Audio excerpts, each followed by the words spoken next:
James Angleton, the way you spin that story round. Always sharp, just like a tack when you're tracking the price of the dollar and pound.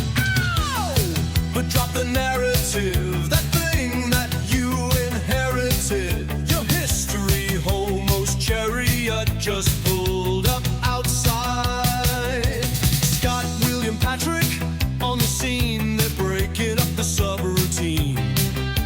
Something's crackling in your brain, MK Ultra make you go insane. Hey, don't you know we're only on the case for a good time, baby? Took a rose pill, now I'm reading these books for a long time, baby.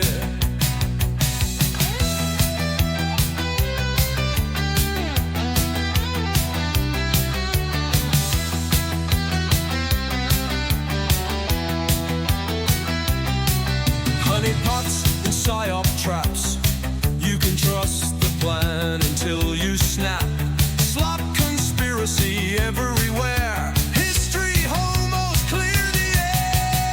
Close your eyes, what's truth or lie? Hiding in the space between. Reality's a tangled scene. Tune in, you'll know what I mean.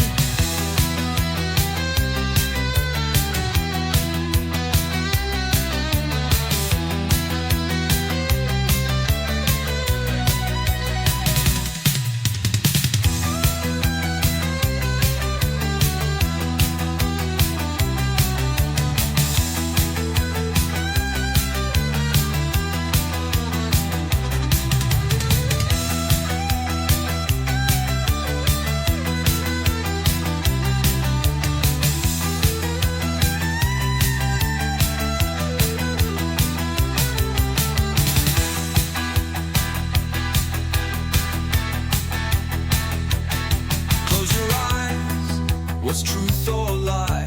Hiding in the space between.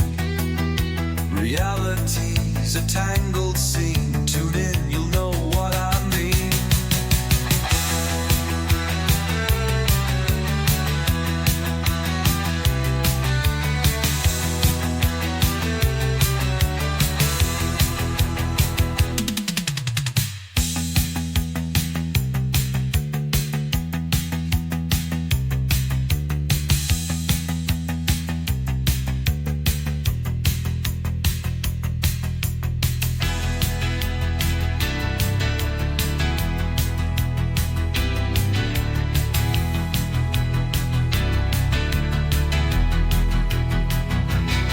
Hey, history homos only on the case for a good time, baby.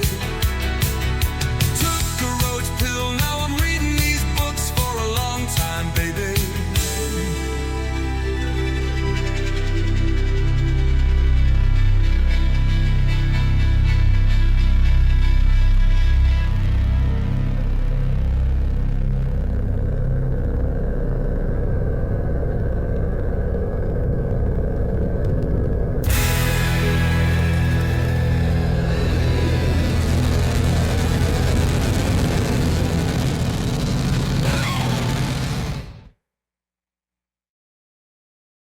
And we're live. Welcome back to the show. Patrick and I are this week, we're finishing Albion Seed. But before we do that, I want to get this on recording. I've said this twice in online spaces in 2-3 weeks ago. And I actually first came up with this on Christmas Day. So I want to just put the little paper trail here as far as my predictions go. I want to get this in the can, though. It's the time to do it because in maybe 1 or 2 weeks is the Super Bowl, right? And you all know that I think football, particularly football of all sports, is fixed. My prediction, and it's better because I predicted this weeks ago, because weeks ago we did not know that this was going to be the arrangement, but it's looking like the Patriots are going to go to the Super Bowl, right? I said on Christmas Day, the Patriots are going to win the Super Bowl this year, and Bob Kraft is going, while holding the trophy, is going to make a big speech about the dangers of anti-Semitism. Mark my fucking words. You Ye- can call me a fucking retard if I'm wrong about this, but mark my words that this happens. I promise you this is going to happen, and you're all going to this clip's going to be gold, Jerry. Jerry, note the time. It is The, now January 24th. I don't know what day the Super Bowl is because I don't watch Goyim Bread and Circus, but do you have a newspaper by chance I don't. that you But can it's hold okay. up? Well, it'll be coming out tomorrow, and this is before the Super Bowl, so at least we'll have gotten it Fair into enough. the zeitgeist that I've said Sure. this. Yeah, well, thanks a lot, Scott. If but Scott Irish, which is how I'll refer to you for the rest of the show. Uh, God help Scott's us. Irish, yeah. Yeah. Thanks a lot, Scott Irish. If you put this stupid idea in Bob Kraft's stupid head, uh, Yeah, I know. He's been in his head. He's you know those you who's belong, whispering this to him? those like you Those we Chinese belong, ladies?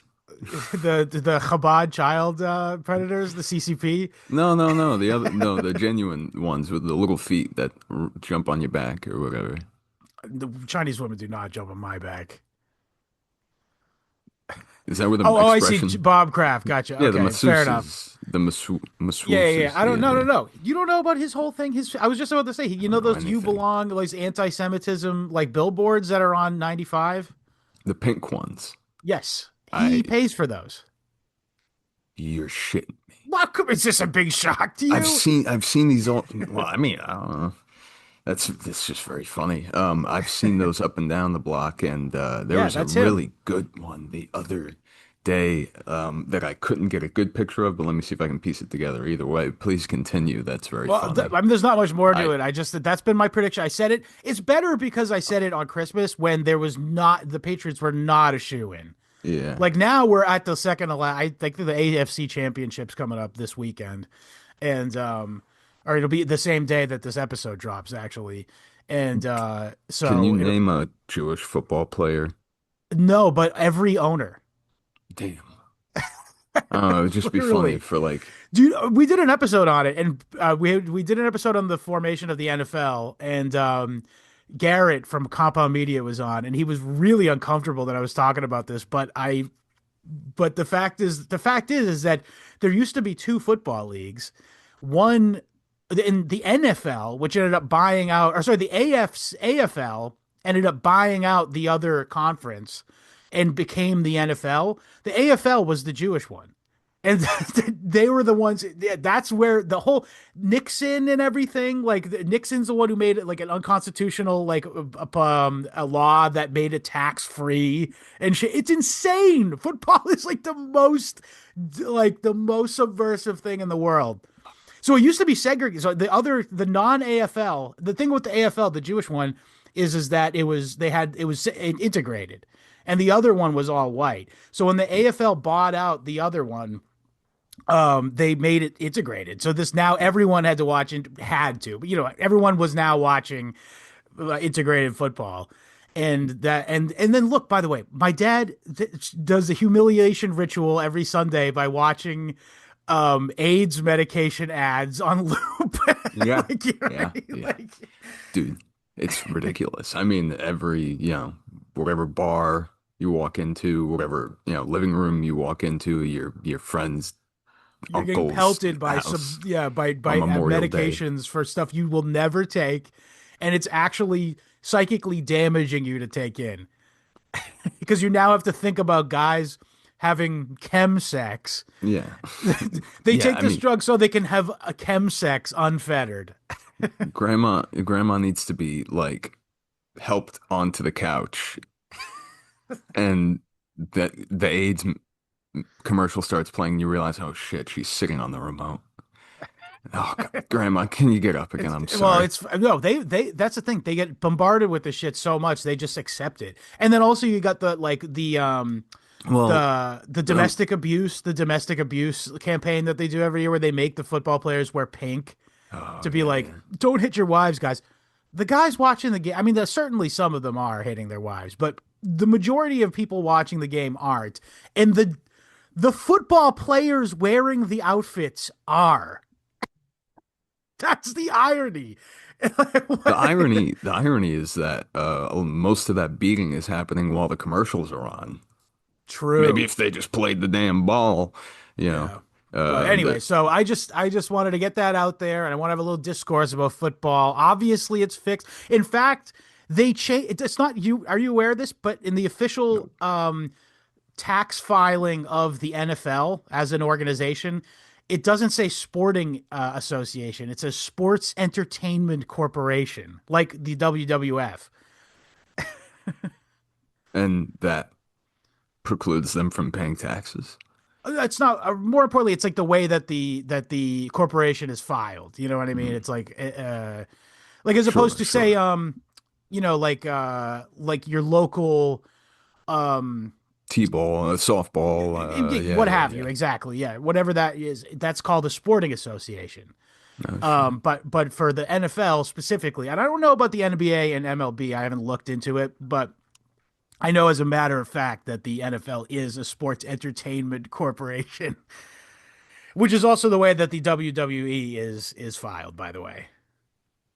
Yeah, so I mean, it's all right there. I mean, so okay, sure you enough can about balk at football. that. You can I will balk at say that, this is but that there is some interesting parallel between the sort of bloodlust nature of the sport of football, although as I said, it is like sort of a facsimile ersatz bloodlust war game. extirpation mechanism. Yeah, But yeah, so there's a little bit of a parallel though between, so our we were finishing Albion Seed. Now we're getting to the meat of the show. yeah, So yeah, if you yeah. guys were waiting for it, now you can stop hitting skip forward 10 seconds. So which of the four folkways would have given us football? Can we Well, technically the Yankees, they did come up with football, actually, but I yeah, would say that the boys at Yale. well, the boys at Yale were not the players that are playing now, though. Is what I will say. Yeah, and it is a much changed sport from that. But let's not get too much into that because we don't want to focus too much on the Yanks anymore. Never mind the bullshit. We're talking about the borders. Talking about the border. So I read this chapter probably 4 times, and I also read the conclusion like 3 times. We had a few weeks in between. I wanted to keep it fresh Fair in my enough. head. Yeah. Yeah, I So got through it twice. so the border is thing. So when I first read it, I'm like, this is incomprehensible. What the fuck is this guy talking about? He's talking about like 6 different areas essentially, where these people came from. But I've listened to it again and I'm like, oh no, he's not actually. This is just how messy this region is that we're talking about. So what we're talking about is the north end of England, the very most north. So where William's from is what they would, it is north of England, but there's a good amount of geography north of him, and this is the area we're talking about basically. And further also the southernmost parts of Scotland, because the thing about this area, going back to like literally 1000 AD, this has been a debatable area for time immemorial, to use a Yeah. hackneyed thing to say. Um, and the book goes through like a brief history of all the incursions back and forth, going back to Macbeth in like 1088 or Literally, something. yeah. Yeah. And so as a result, the people who reside in on both sides of the border of Scotland and England are kind of like they themselves describe themselves as a mixed people or a mixed medley. Mm. Yeah. And culturally speaking, this had a massive impact on sort of the way that they viewed the world, how they sort of related to one another, and sort of the way that they conducted themselves. And it stands to reason, or I guess it could come as no surprise, I should say, that in a place that has been marred by literally 1,000 years of, or 500 some odd years of strife, it Mm. results in a sort of hyper violent and or xenophobic and like hyper insular, I guess would be the way to describe it, Yeah. attitude And then you coupled. take, sorry, and then you take the riffraff from them and send them here.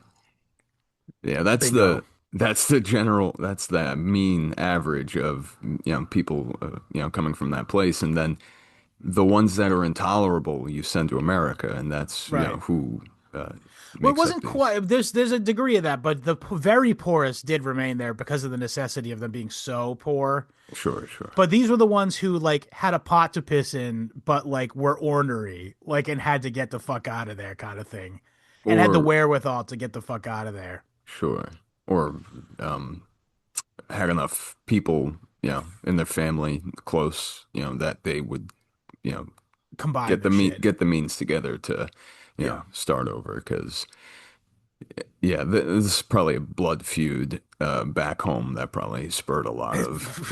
That's a good point. We'll get to that in a minute. But I also want to say that another non-zero amount of the source seed bed of um this cohort, it comes from what we now call Northern Ireland, but is also known as Ulster, which is they are Angloid, like they are Angle, like they're Saxons, I believe. Like as far as going back to like the earliest time in England, but they were deposited there as a colonial effort, very very early colonial effort on the part of the English in Northern Ireland. And yeah, of course, we have a whole episode on the Troubles, and the other Irish people do not like them, and vice versa. There's not much love between them, but we're not going to get into that right now because it's not relevant. But I do think that the sort of stock does inform the whole feud thing between the regular Irish and the Ulster guys. Right? Mm. I mean, like it's those kind of guys are the ones who are like making that. Like it takes Same a certain kind of people to foster that sort of literal 1,000 year struggle. same beer, different bar, I Yes. guess, to keep it Irish. Yeah, no, and it's funny throughout the conclusion. I won't skip ahead too much, but just to say, If it's um, relevant to these guys, it's fine. the Yeah. it's the fact that all four of these folkways that we've discussed across these episodes, they have very distinct ideas of what freedom and liberty Yes. are, and it I stands wanted to to touch on this reason. too.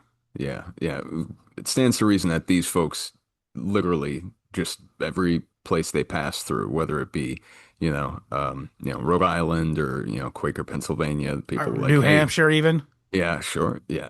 People are always like, there's a even nicer spot all the fucking way over there if you really Yeah. want. Yes, it's true. We're already And settled in, so feel we kind of free. we kind of have a thing going here, and like this whole railing against this whole like oppositional defiance disorder at thing you got going on is not really vibing with us per se. All this gunplay before noon, Yeah. um, on major and minor holidays, or Yep. yeah. So yeah, let's talk a little bit about that. Let's talk about the fun stuff. Like they're like let's give them a glowing sort of let's put them up. Let's big up these guys for a few, and we'll talk about the things that are Okay. like awesome about them. Is they're free drinking party animals. And they love to hang out, and they love their families. They have one of the things I really respect is this non biological component to family, or it is Mm. not, it is somewhat biological, but it's like they have this tendency to cluster families like by intermarriage and then stay together. That's the origin of like the clannishness, which a lot of people associate the clan being like a Scottish, like a Highland Scottish thing, and that is a thing. But this also was like another very similar thing that was endemic to these like border areas in southern Scotland and northern England as well. Um, When there's no use in getting so caught up in your immediate family relations when by the time you're 20, half of them are dead, or yeah, so married off, taken prisoner, run off, right. so But they're very prolific with kids though too. So there's lots of intermarriage happening as well with the.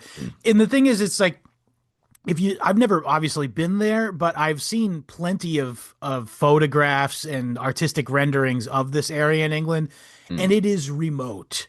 Like you yeah. have like rough clusterings of people, like and it's really interesting because the way that they really did transplant that like sort of social order into what we call like the back country of the American colonies today. Like, so we're talking places like basically the reason it's back country. I like this. I like this little turn of phrase that Fisher employs in the book is so what they're talking about is like Western Virginia, Western North and South Carolina, Western Georgia, Tennessee, Alabama. Hard And to get basically, to places. yeah, but that's the thing. So the word back is important too because it implies that the front is the coast, meaning it's facing Europe. And this is true. Mm, This is the way throughout this entire book, what we're seeing essentially is that like these things are all like super these all these various different folkways they do really have a major identification back with England. They call it the mother country in many different places, mm, and that's why they considered where that these guys these borderers ended up the back because it's not in direct intercourse with the mother country, you know. mhm. And as you said a minute ago, they were sort of deposited there because they didn't the people who had established themselves. Now, also worth mentioning here is that this migration occurred later than all the others. This Yes. was in the 1700s. Finally, all those other ones had happened in the early to late 1600s, and this Mo didn't really start going until the 1717, and it sort of climaxed in like 1730. I read there was one stat that he threw out where I think it was maybe a quarter of that whole population had arrived within a 4 year span, maybe. That checks So out to me. it, Yeah, th it was like an invasion essentially. I mean, yeah, they're paragliding in. Yeah. They're, If they had known about paragliders, they'd be really into them, I bet. yeah. But no, there would have been some sort of Puritan objection to the paraglider. Yeah, It's it's like, not natural. you think he like gold? You think? If, but yeah, these people they needed somewhere to put them because Yeah, there certainly wasn't, and frankly, they were the best possible people to be flirted with because they didn't want to stick around either. true. And So further, there's the unspoken problem of the fact that there's Indians out there. And what a mhm. better population to fucking use as your shock troops Yes, in moving west, deeper into the internal bowels of America against yes, the Indians who don't know what the fuck they're about to face with these man. guys. Well, neither of them knows what they're about to face, frankly. True. Uh, if anybody could have, squared up with the Native Americans, it would have been the Ulster, Scots, Irish, English. Fellas, whatever the Yeah, borderer type. We call them the borders. Let's stick with the that borders. nomenclature. I Yeah, think it's fair enough. they describe themselves as that. And Mm. I know this because when I opened this book for the first time, I thought that this border concept was like he sort of coined it. But I opened up the book for next week, which I'm not going to spoil just yet, and it's sort of related to these guys. And yeah, he uses the word borders repeatedly, Hmm. and that's what. So they were very self-conscious about the fact, or not self. They were conscious of the fact that they were borderers and that they sort of represented the bloody edge between two kingdoms. Yeah, yeah. They understood their place in. I suppose they maybe rejected the hierarchy of where they Yes. and rather just accepted themselves as a reactionary component, something Well, that could always be, at least we're not the borderers. Yeah. right, yeah, oh yeah, yeah, sure, sure. Well, but for the borders themselves, like I think the theme you see throughout their entire the throughout all of the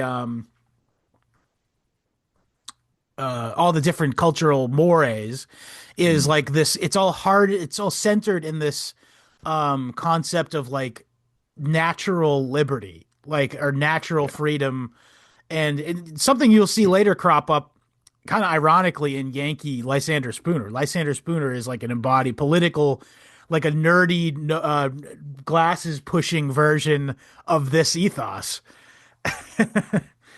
Well, Um, it's funny you say that because I cannot remember where, but there was a part in chapter 4 where someone asks, which I love there, some of the standards for voting were whoever could get there within a span of a week to vote got to yeah, vote, which is, hey, yeah, that's a if you really relaxed attitude towards it. Yeah. wanted to, if you were close enough to get there, yeah, fine enough. But nonetheless, someone asked somebody, why'd you vote that way? Have you read Common Sense? Have you That read was a Yankee, actually, that was being talked about.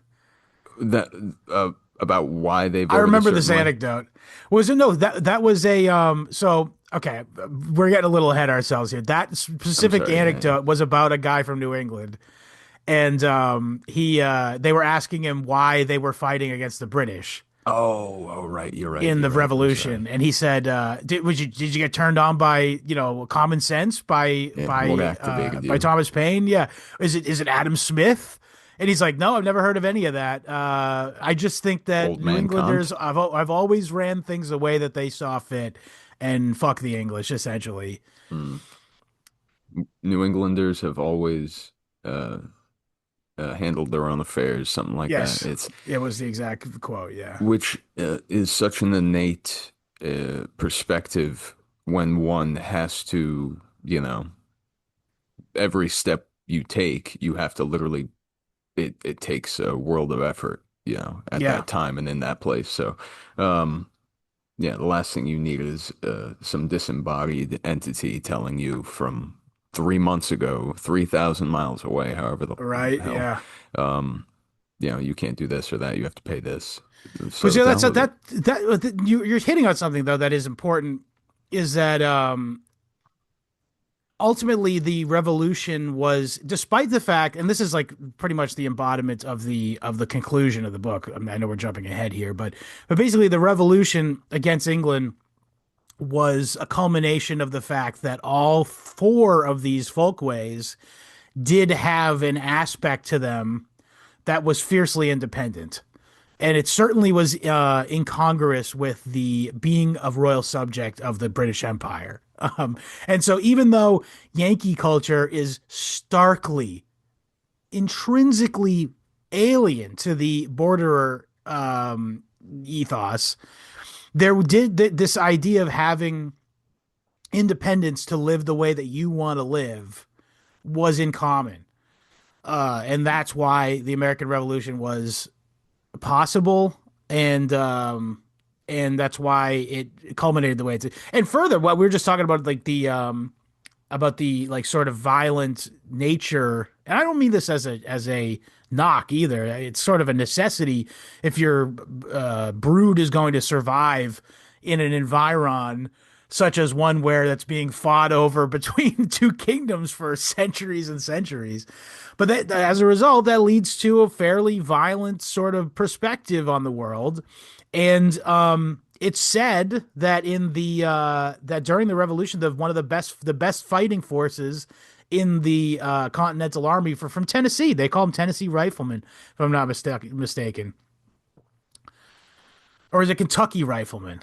Kentucky Rifleman. Kentucky Riflemen. Sorry. Well, The same Minutemen? shit. I'm not actually saying same shit like you guys are the same, but it's the same stock which you spawned both of those places.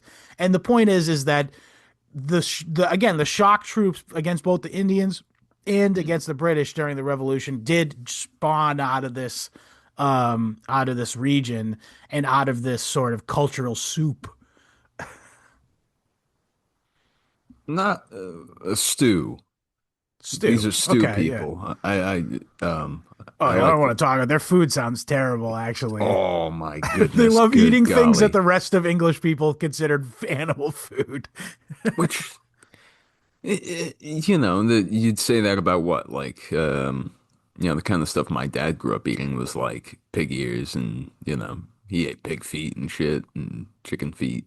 You know, I'm more what put Chinese off by people eat. the curds and whey with intentionally spoiled milk.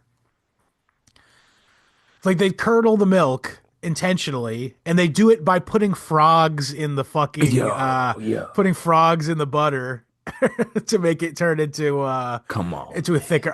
Dude, I was so yo. disgusted, I man, remember where I was when you when heard that. I was just sitting I in the. remember I was when I first heard that too. Oh my God, I put it down. I closed my laptop. Uh, yeah. Well, these are the kind of things that people who have far fewer scruples than we Of about course. hygiene, they can take There these was an risks. anecdote about a lady who, like a traveler, like a cavalier guy, he was traveling in the backcountry A real and he got put dandy, up. What's that? Yeah, Landy. Yeah, dandy. Excuse William me, Byrd comes up a couple times in this story actually.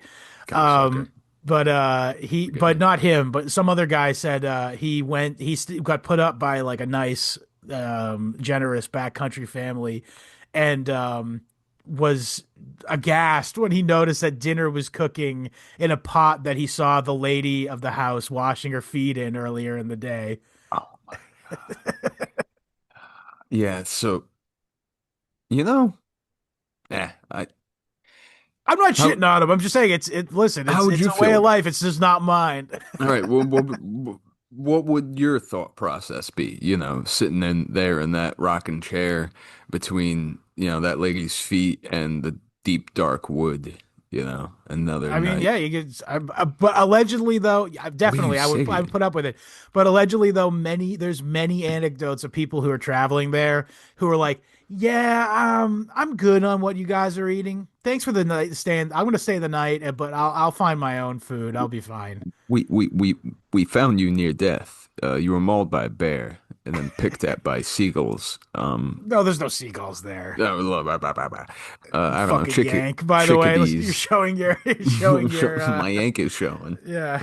Uh, what do they got out there? Pollywogs? I Either don't know way, what kind of ravens I guess they would have and vultures and shit. corvids. Very nice. There's corvids everywhere, but yes. Hell yeah. Um, did you see that video I sent you of a crow sneaking a cigarette out of somebody's Yes. pack and then bops on over to the railing and sits there with it in its mouth, and a guy just happens to walk up with a lighter, and it's just a it's that's the kind of thing that borderers are getting up to. They're the You're kind of right. They border. would be doing that kind of shit. Oh Yeah. my God, they're the kind of people that like blow weed in their cat's face or their dog's faces, and shit like that. Like they give whiskey to babies, which you That's can't pretty do. common, I think, at the time, for like a baby like who's screaming. A temperate man was someone who kept it to 1 quart of whiskey per sitting. Which That rules. yeah. So what are we talking about? Well, the other thing it's Let's worth mentioning here is that they did not address. have big fields of wheat like you would find in New England, so there's no ale. So they No were ale. making whiskey. They were making whiskey as their primary drink. Most Black Betty, as garbage. they called it. Oh, jeez. Yeah. That's how you, I can't remember when they referred to it first, but the way to wake a, a newlywed couple out of the throes of a Give them blackout. a dram of old Black Betty. Oh Yeah. shit, man. Yeah, the wedding stuff rocks. Actually, I want to like adopt all this stuff. It's awesome. Yeah, it sounds like it costs. Funny enough, drinking for 3 days straight for 200 people still costs less than your average American wedding. Yeah, that's true. Well, Yeah, maybe not my wedding. My wedding was fucking cheap. hell yeah, brother. Any tips, pointers for people out there Yes, that I do might have a be tip. in? Go to your local town, and ask them for free use of like a, gazebo in the like park gazebo, and that'll be your venue. It's free. You just got to Does it have? petition the town It or the has to be city, the town whatever. you have residence in, I would assume. It helps. It was what I did. But they were like, yeah, cool, man. See, I Uh, mean, there's places all about, this area. this region that wide open parks that I can't imagine that you can't just show up with like 80 people. It's the Yeah, parking and the towing issue. you spread them out.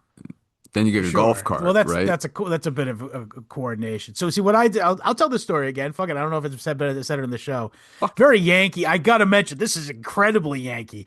How I do you went. throw the It was a throw the town hottest meeting. I had to show resume? up to a town meeting. We talked about the town meetings in the Yankee episode, by the way.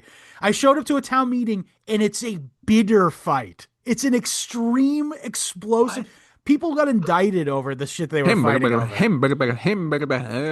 It was gazebo. rebel, rebel, rebel, rebel, rebel, rebel, rebel. And then they broke in their fight. They realized they were coming to a fucking to a conclusion of it. They broke in their fight and said, "Next order of business." Scott Abrams approached the fucking podium. And meanwhile, Scott Irish Abrams. I should mention this was being broadcast on the local public access channel, and I had two parents of my friends watching who later had my friends text me to say, "Hey, were you on TV today?" My parents were asking if they saw you on TV today, and I made a joke of being like, "Hey, sorry to interrupt your guys' argument, but I just wanted to know if." um, Hell yeah. I wanted to know if we could use, I think it's Faxon Park in Stoughton Center. Can I find that? Can I find that It's clip? I don't know as you could, but you could try. I want to put But you up with the we can find the breakdancing date town hall guy. around the time of when it happened to. But regardless, so We'll they find that. all broke. They literally were all exasperated from this last thing, and then they all go, "All in favor, say aye." They all unanimously said aye, and this is. I think I was almost like a scapegoat ritual to make them stop fighting. But they gave me what I Interesting. wanted, though, instead of expelling me. Where you give them something inconsequential that they couldn't. What we're gonna Possibly fight object about to, yeah. this too? But they grilled me. They're like, you got to make sure you got to put up these pieces of paper. We're gonna hand you them. They handed to me them at that moment. They turn it to Put up, you. yes. They point their bayonets at It wasn't you. that bad. They were all just like, hey, just make sure you do the things we say and everything's cool. And we were there Okay. for maybe 45 minutes and nothing happened. Except you got married, Oh yeah, of which course. which is everything. So hey, but a wedding out in the It out in was the not like that. borderlands. It was not like that. I wasn't even drinking at the time. So what do they do? They So yeah, they do this thing where they have like a mock battle yes. between the family of the bride and groom. It's a mock battle in the sense that they pursue one another, but when they fire their guns, they just fire them volleys up into the air. Yeah, yeah. Which I Um, like. I love a I good think it's drive. kind of fucking awesome. Yeah, I and love a good blank. I I don't think love a these. I blank. don't think these were blanks. Well, I mean, They were just not caring that they're destroying possible property elsewhere when they're so what it firing. comes down in 18 hours or however long and, nails a kid and leaves a dent in his I head always that wonder like what happens when those like Saudi princes that are shooting their AKs in the sky. Like I was like, what is there? How many people have died from that? I know I'm not going to get a stat because they don't collect that information, but no. Yeah, because yeah, it's a tough one. I'd say it's probably one of the most fun things to do, but with you really have to go. I think out in the desert here in the States, you could probably do that without oh any yeah, concern. Yeah, because they were if we're being probably honest, okay doing it where we're talking about those in come this back down to scenario. minutes, I Yeah, would think, to be yeah. honest. So I don't know. Back then, those were like black powder muskets, probably we're talking about. So 58 caliber for who fucking knows what. yeah. You die from an aphid bite back then. I don't know Well, what that's they need true. to Yeah, blow a hole in your chest the size of the Bible, but whatever. a Um, mini ball. Meunier ball. Oh, dude, do you remember that show that Arlie Ermy had on Yes, the I History know what show Channel? you're talking Oh about. Yeah. shit, man. Hey everybody! All right, this bullet would throw you back 50 feet. And he would then grab it and shoot it and scream at some guy, make him explain 6 seconds worth of information about it, then go, "That's amazing!" And then turn back to shooting shit. Oh Yeah, man. that was an interesting show. I liked Um, how he would always pull up and drive away, pull up at the beginning of the episode and then drive away in a Jeep.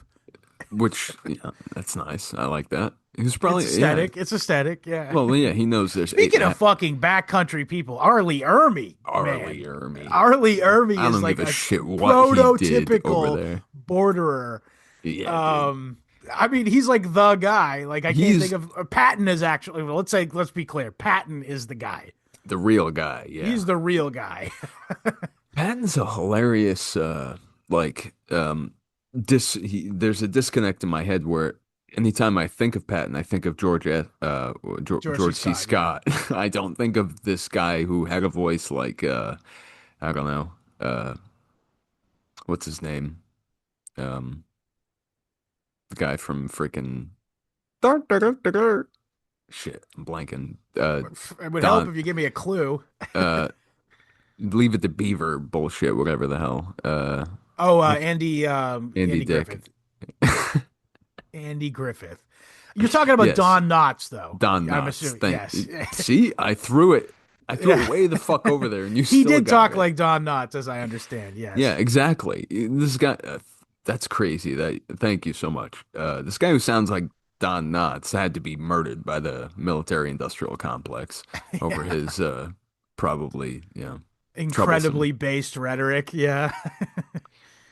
But dickhead. yeah, no, but just to the point of the connection to the borders of Patton And Arlie in Ermy. World War and Arlie Ermy in World War One, Patton um, went over the wire and said he was inspired to do so because he literally thought the spirits of his ancestors, borderer ancestors, were hovering over him and looking on at him in disapproval because he wasn't going over the wire and dying Yeah, in dude. a glorious blaze of violence. Say what you will about borderer superstition. At least it's an ethos, you know? Yeah. Come Well, on, to dude. that end, how about some of the fucking superstitions are wacky? Yes. This is where we depart, me and the borderers. I don't like superstitions at all. Oh, I know. You hate it. I I was hate it. laughing so hard at this whole part. Oh Where shit, I they were read saying it. like, oh, if you sleep on the book you're studying for school, you'll get an A on the test. How do you think I want? How do you think I prepare for the show? What do you think? What do you think I read these books? I absorb them through osmosis. Uh, What's some of the other through ones? Well, they down. do like sex magic rituals, like for fertility. That's Basically really any old. kind of like Owen Benjamin style logic pretzel you can work into your head to come up with a Mm. way to get some sort of advantage or lose disadvantage. You fuck in the You can come up with a new superstition with which will now spread amongst all of your border friends and family members. Yeah, because who's gonna say, uh, no, no, you shouldn't have sex with your wife in the garden during April. I will say Why not? that These sounds people fun. basically live outside despite four walls and three Well, quarters of they're a mud roof. houses, yeah. Yeah. It depends on the weather. It depends on the wind, how much of a house they're living in. They literally said that like many people would build their houses out of mud and like in a really bad storm they wouldn't have a house anymore. What do you need a house for when you got famiglia? Yeah. True. Also the log cabin too. I mean the log cabin is not exactly luxurious living or nothing, but it works. It Says works better you. than mud, I'll say that. For shit, sure. Yeah. But I thought it was interesting is that Fisher makes the connection that in 200 some odd years um where 200 300 some odd years not much has changed though because the people we're talking about by and large or not by and large but to a large degree enjoy the temporary housing in the form of the trailer. Mm-hmm. The Yeah. mobile home is not spiritually very far off from the mud home or the log cabin. Am I wrong? No, it's the same kind of detachment from temporal you know, Yeah, chicanery. These kind of, an these holes that impermanence sort of solution towards What we think of as like a intrinsic problem to solve, i.e., shelter. Hmm. Well, Oh, because I mean, think it's about the done. weather though. Think about the weather though, because here you can't get away with having a fucking rinky dink log cabin or mud house because we're literally, as we speak, we're preparing for what the news is pumping up to be the biggest storm in 6 million years. The millionth, gajillionth. There's going to be There's going to be 6 million inches of snow outside, 911,666,000,000,000 cents worth of property damage obviously. incoming. Well, yeah, no, yeah, there is something to uh, simplifying your basic needs and understanding that basic needs are just that. It's not In a really place in a place where you potentially could have the Scottish king come over and burn all your shit down, why bother building up a elaborate domicile? What yeah, is the fucking point? yeah, Now, I and you, understand that this is not necessarily the case for once they came to America, but it's already built into your like entire cultural matrix at this well, yeah, point. for 13 Three. I generations, was gonna say, yeah, that's a forgive bit me, short. for 13 generations prior to you being in, wherever, Western Virginia, and someone saying, why has that chair only got two legs? Because we only need two legs. People have already been saying forever. It's like, "C- in case the king comes by and cuts off one of them, you know, now I got a club. To hit him with. Yeah, shit, sure. Frank, this with this against my better wishes, it really is the group I identify most with, despite I my best intentions. And I well I would love to identify the most with them. I would, but I them and the Quakers. unfortunately see too much of myself in the Yankee scold. um You can't scold who you can't see, True. and True that's that. where I'm trying to get to. I think there is and the conclusion really gets into this too is that like so, aspects of each of these folkways sort of meld into each other and it became the American culture. So I do think that there's something of us so, just by virtue of being born into what I consider still authentic American culture in the 1990s when I was born. Mm. I was born in 1990 to be fair. So it was kind of still the 80s. But my point being though is like by in built into the stew of mainstream American culture is aspects of all of these four folkways. I think it's safe to say that Absolutely. Yeah, if you want to have an answer to, oh, what is American culture anyways? It's like, well, it's it's this a shit. meld of all these four things. Basically, Basically, that's yeah. what it And is. then Yeah, whatever, deviations, dilutions of these folkways survived out to the West Coast. yeah. Yeah. Well, again, Fisher makes the case that a lot of the people who went out to the West Coast were these guys. So that's why you see sort of a freewheeling ethos there too on the West Coast. It's sort of a don't tell us what to do kind of thing. And the Free Staters, by the way, who settled California, the anti-slavery but racists who settled there, that is very much in I keeping like with that. the backcountry ethos, where it's like, no, fuck slavery. I want the labor money. Like, you know what Yeah. I mean? Yeah. Let me work I for want it. let me work for it. Fuck that. Getting free work. Fuck Get you. get out I of want a here. piece of this The only people I want to see are the people I love and the people I do business with. That's it. if I have to. Tá pronto. Yeah, Um, Patton himself came from Southern California, despite being of the stock of very firmly of the sort of Scots Irish stock. hmm. I'll tell you, from the sounds of it, and at least how it's put across in this book, those Irish were a troublesome lot. When they Yeah, got over here, they were really wacky. yeah. A lot of Uh, in fact, the way that that chapter starts with just it kind of started like Blood Meridian, where he just That describes was a what they're major wearing. point. Yeah, that's a major point I was going to make. So blood, I want to say this entire chapter, it threw my entire conception of Blood Meridian on its ear. Blood Meridian is not, so he talks about as if all these ideas of violence being endemic or whatever are innate to the human species. Fuck that. Mhm. Fuck that. Everyone in the book are fucking these guys. Are the borderer Yeah, type guys. Everyone in that book is that. Basically, there's a yeah, couple Yankees here and there, intersperse military, military leaders or whatever. But they're being exposed to these guys 24/7. The beginning of Blood Meridian, where they're fighting in the bar.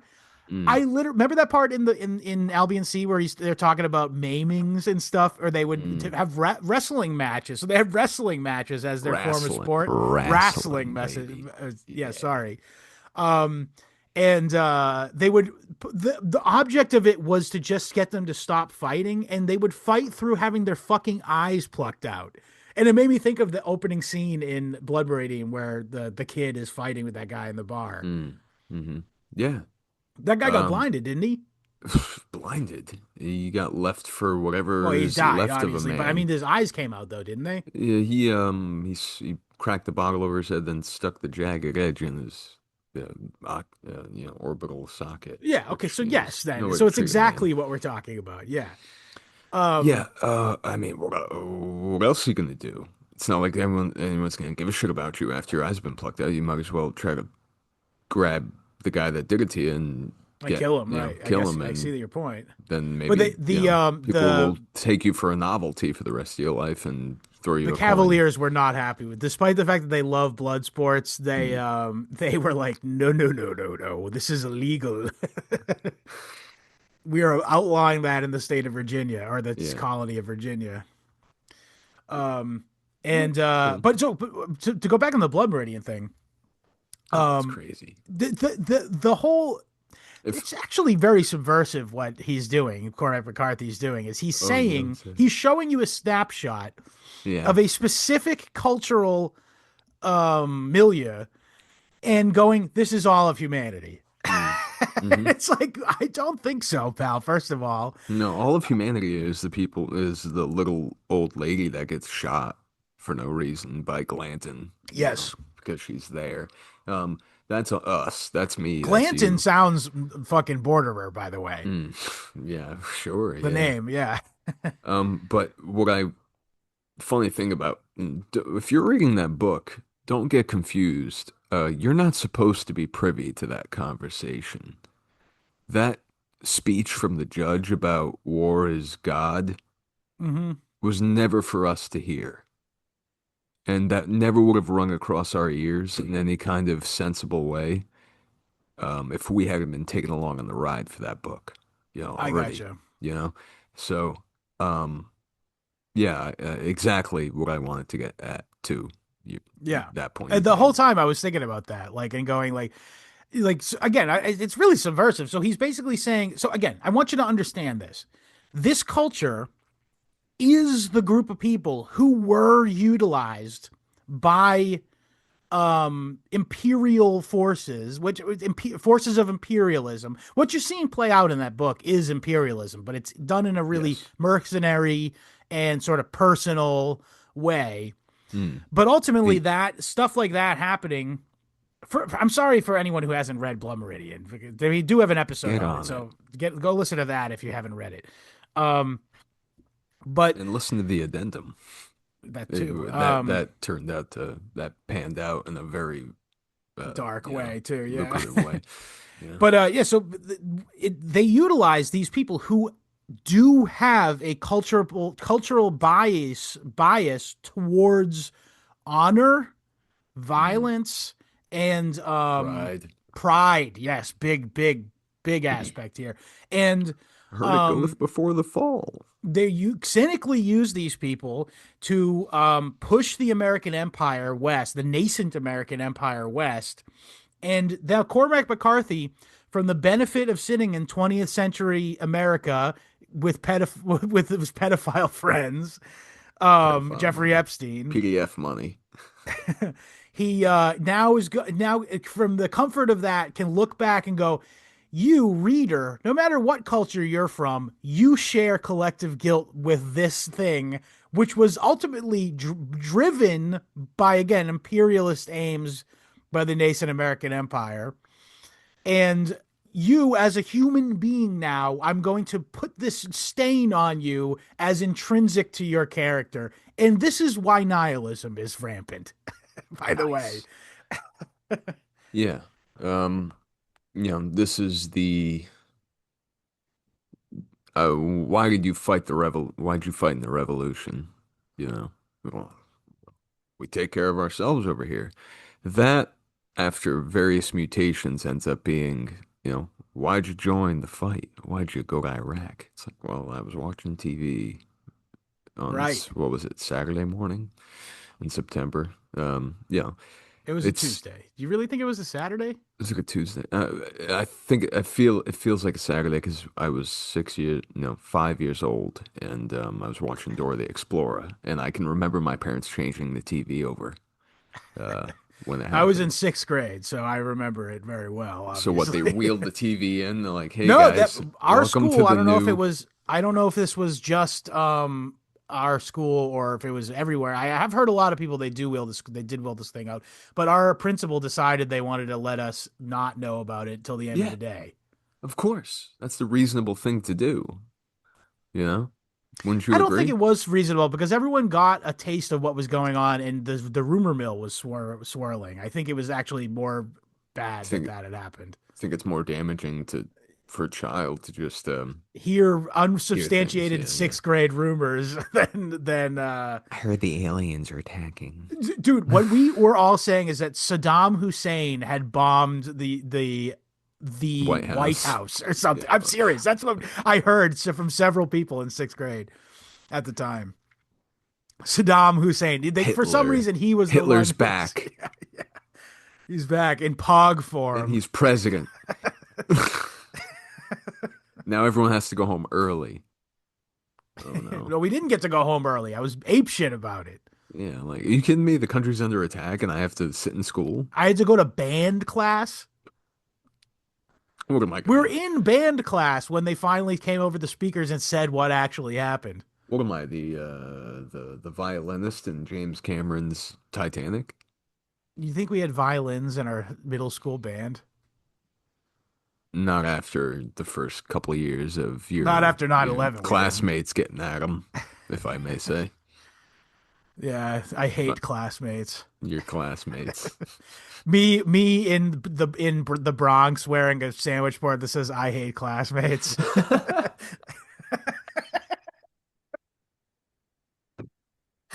Oh shit. It's still, and you know what? It's so funny to me that my like potentially Masonic geometry teacher in high school had to deal with classmates disrupting his bullshit all ding dong day.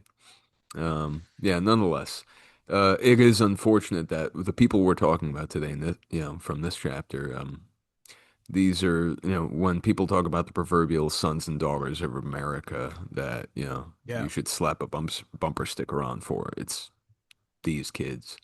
It's these people who, you know, you know, They bore the brunt of the bloodshed that shaped what we call America. yeah, and And that's we're not to minimize the cavalier, generals like Robert E. Lee, you know what I mean? Like, or the Minutemen. I don't want to harp on the New England thing. I know I constantly do, but the revolution wouldn't have fucking happened if not for that whole kerfuffle. click. Yeah, Yeah. no, of course, but there is something about, we have to address the fact that I dwell on this a lot. There is a certain percentage of whatever culture, whatever population, society that doesn't never was instructed in a more metaphysical context. Doesn't quite grasp the magnitude of what life means, you know? Mm. And that's most people. That's like just your average person you bump into at the mall. Yeah. You know, Never mind that, plus a horrifically violent upbringing and an upbringing that teaches you that violence is Way to solve your a way. problems. Yeah, absolutely. So, The backcountry version of the golden rule is treat others as the way they threaten to treat you. yeah, man. Holy shit. Dark. Yeah. Put that on a wall in a frame with a cat hanging off the Yeah, edge or hang in something. there, baby. Yeah. Just a um, silhouette of a guy climbing a mountain, and it just says, just yes. treat others the way they threaten to treat you. Holy God, that's dark. Um, what's it called? Yeah, let's talk a little about Presbyterianism. I learned a lot about Presbyterianism from this. Sure. I didn't. I think it was only a couple weeks ago when we were doing the Joseph Palmer episode Mm. where I was like, "What the fuck is Presbyterianism?" I have no idea. What even is it? So it is actually a Calvinist configuration of Christianity. It's a rejection of the Roman Catholic Church and Anglicanism. It does come out of the Britain, I will say broadly Great Britain. And it's largely contained or not contained, it's largely sort of origins found in Scotland largely, but also like the northern parts of England and southern Scotland where we're talking about the borders. And it is Calvinist, so it rejects universal salvation. And it also it is, but the difference between it and say Puritanism, which I think is Puritanism is probably like the direct descendant of Calvin. But this is like a configuration of Calvin, and it's more emphasis on like charisma and like spiritualism, if you get what I'm saying. It's more emotional, it's more charismatic, and it's more about like just yelping about how much faith you have and stuff like that. And they would have these things called field meetings, which this book contends was originated in the UK or in Scotland and England. However, we recently did an episode where remember that guy who was an itinerant preacher in America who had a beard and he had inspired Joseph Palmer to grow his beard. Do you remember that guy? I can't remember his Yes, fucking name. yes, yes, I do. He supposedly actually invented the field meeting, though. No shit. Yeah, so an American actually invented the field meeting and brought it to Scotland, if you can believe this. Allegedly. There's no way we could ever actually document this as a fact because a lot of these people are fucking illiterate. That's the other problem. And so we don't have any sort of records of this at all. But modern historians that came after Fisher in this book reckon that the actual origin of the field meeting comes from that guy, Lorenzo Dow. Lorenzo Dowd. Yeah, Yes. Thank you for looking him up. But so that's a really interesting connection too. I really like that idea is that it sprang out of America and then infected yeah. infected England and Scotland. Gotcha ass. You didn't Um, think that boomerang was coming back, did you? and he did come back to Dumbasses. America and Yeah. so he could inspire Joseph Palmer, brother Thankfully. Joseph Palmer, one of my personal Massachusetts heroes. Hell yeah, brother. We wish him well Um, wherever I he think he may did all roam. right. His we should go make a pilgrimage to his fucking. He's got a statue of him with his beard, Nice. We and should trim it's our his it's his beards it's his and it's his it's his gravesite too. oh hey. I mean, beats going to whatever graveyard I happened to wander into. Remember when I like there was an afternoon where all I did was send you every Masonic headstone I came across? Yes, I It do. was crazy for no reason. It's like this Yeah, shit kicking I ass know as down. a matter of fact that the area you live in, there's a lot of that stuff going on though. A lot of goofball shit. A lot of Which actually we'll spooky. talk about that later. So the borderers, yeah, we've talked about their violent. I don't want to cut you off or anything if you I were, didn't have anything. I was my participle was complete. Scott. Isn't it nice to wake up in the morning and not, have to worry, oh shit, what was that noise? Was that those damn Hatfields again? Yeah, the feuds. Yeah. You know how fucking So the nice it feud is. comes from originates in the UK or in England and Yes. Britain. We'll just say Britain because it wasn't the UK yet, and it wasn't, and it's not definitely not England because it Yeah, we're stretches not into talking about. Scotland as well. So we'll say We're, Britain. yeah, we're literally talking about the top like fifth of Britain Yeah. and like you know, the bleeding edge, as you said, of Scotland. Hmm. It's not hardly the United Kingdom, which Yeah. also encompasses what, like India, Not anymore, but some silly stuff. But I was just gonna say, oh, to the Falkland Islands. and there you go. Good old and Gibraltar for whatever Yeah, reason. that's true. Um, yeah, so the feud though, so it's a very simple concept. I don't think I need to explain it at much length, but the idea is that there's some sort of family disagreements that leads to a long-seated, multi-generational, violent feud, to use the word itself. And the most famous, obviously, is the Hatfields and McCoys, in which two hogs were the ownership of two hogs was in dispute, and it resulted in, I want to say, 60 dead over the No, no, course of no. years. 20 dead, 20 some wounded. So nothing, Okay. nothing Oh crazy. no, I'm sorry. Not, nothing compared to the, wars of aggression this country has waged on Of course. itself and others for, coming up on 3 centuries, baby. Right? Yeah. No, Well, right? this year's Yeah. 250. This year No, that was, yeah, or you're last year. right. Last year was 250. No, today this year is Yeah, you're right. 250. You're Yeah. right. 250. You think they got anything planned for us? No, a Maybe we war should with do. Iran. Yeah. You got me in war with Iran for our Our 250th 250th anniversary? anniversary. Wow, it's I didn't realize. You I thought it was sh silver this year. Oh, you got any? Spot, hey, Ah, gee, brother, you got can any you spare silver? us silver? Ah, gee, you got any silver? Hey, you got any gold? I'm tobacco rich. I'll tell Yeah. you Well, that. no. I've told you this joke, right? Hey, It's you've you the told me. periodic table of contents. Hey, you got any Ah, gold? Ah, gee, you got any silver? you suck. My science You teacher in suck. freshman year taught us that. Oh, he was a real zinger, that guy. He was a card. Yeah, r- real, real crack shot. Good for him. He was a Um, crack. He literally was a Marine sharpshooter in Vietnam. I just do the equations in my head. I just close my eyes and I see the bullet fall. Yeah, I bet he was a great He was an sharpshooter. understudy for Lee Harvey Oswald. Obviously, the timing is a joke, but I could have been a contender. I could have been he didn't somebody. have the makings of a varsity athlete. Oh Um. shit. Anyway, So so so okay, the feud, of course.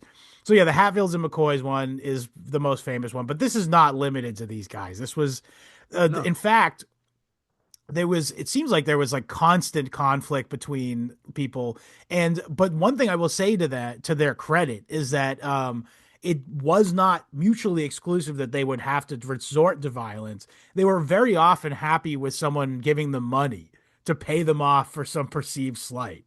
And ideally this is where the term publicly. blackmail comes from, by the way. Yeah, In the Northern England nomenclature or manner of speech, parlance. blackmail was a payment to suppress a wrongdoing. So it's actually kind of different than our concept of blackmail, but that's where the term originates from. So And attacks. also It's rustling comes from there too. yeah, rustling, wrestling, uh, nincompoop.